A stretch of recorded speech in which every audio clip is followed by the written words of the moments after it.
Assalamualaikum warahmatullahi wabarakatuh. Saya Fadila Fitria dari kelas 10 akuntansi 1 ingin membacakan tugas kami tentang perjuangan mempertahankan kemerdekaan melalui strategi diplomasi.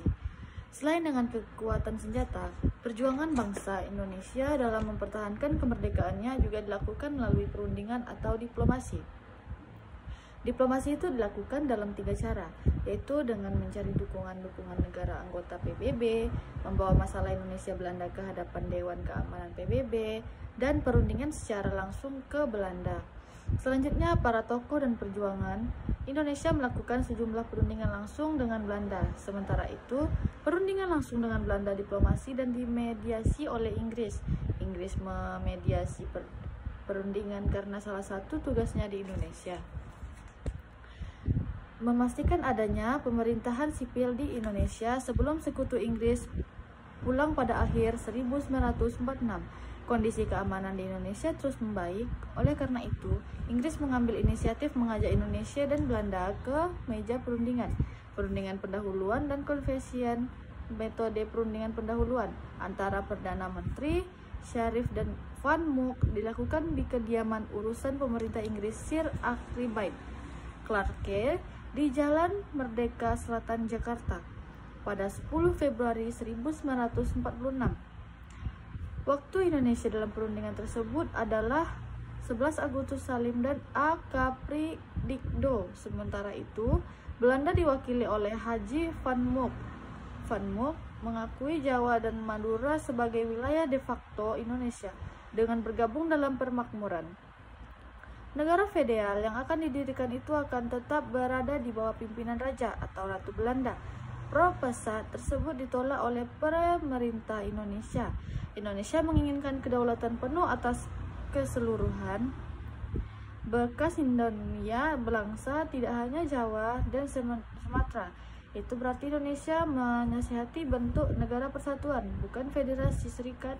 Van Mook kemudian ikut merangkai perundingan lanjutan yang melibatkan pemerintah Belanda yang tidak diberi nama perundingan Haute-Ville Belanda pada 12 hingga 24 April 1946. Perundingan Dua Linggarjati.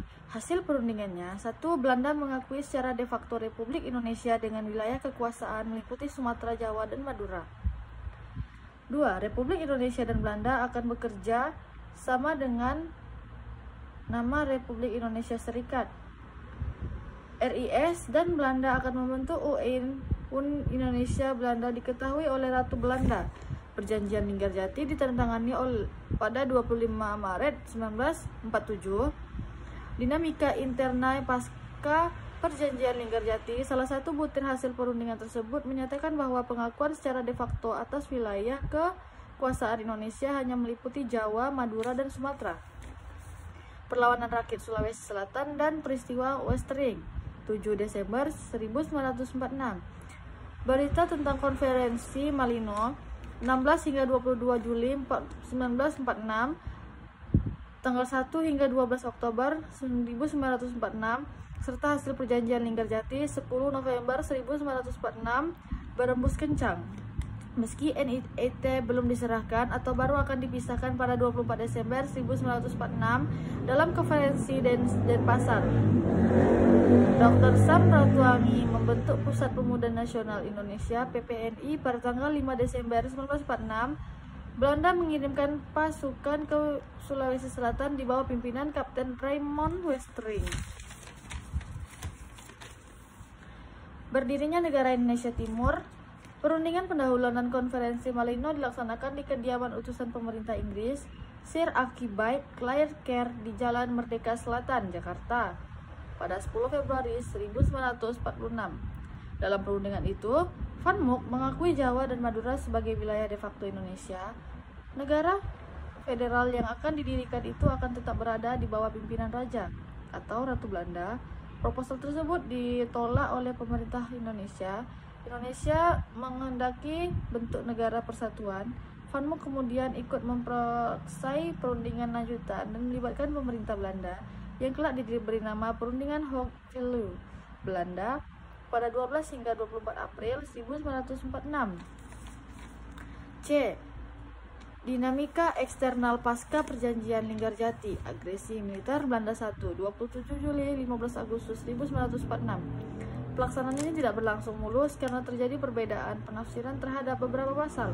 Sebagai contoh, Belanda menolak tafsiran dahulu Republik Indonesia sesuai dengan kekuasaan de facto-nya dapat mengadakan hubungan dengan luar negeri, termasuk penempatan perwakilannya. Penafsiran Belanda atas bunyi perjanjian mengerti didasarkan pada De Facturatu Witomina pada 7 Desember. Sebagai reaksi atas sikap Indonesia, pada 15 Juli 1947, Van Mook secara sepisah memproklamasikan disebut Garis Demokrasi Van Mook. Garis Van Mook. Serangan ini dikenal sebagai agresi militer 1 dan berlangsung sejak 21 Juli 6 hingga 5 Agustus 1947. Belanda menamakan agresi militer ini sebagai aksi polisimonial.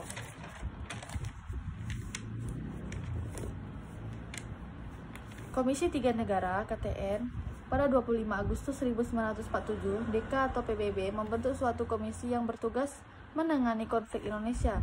Belanda namanya adalah Committee of Good Affairs for Indonesia atau lebih dikenal dengan Komisi Tiga Negara (KTN) yang beranggota 3 negara, yaitu Australia yang dipilih oleh Indonesia, Belgia yang dipilih Belanda, dan Amerika Serikat sebagai pihak netral.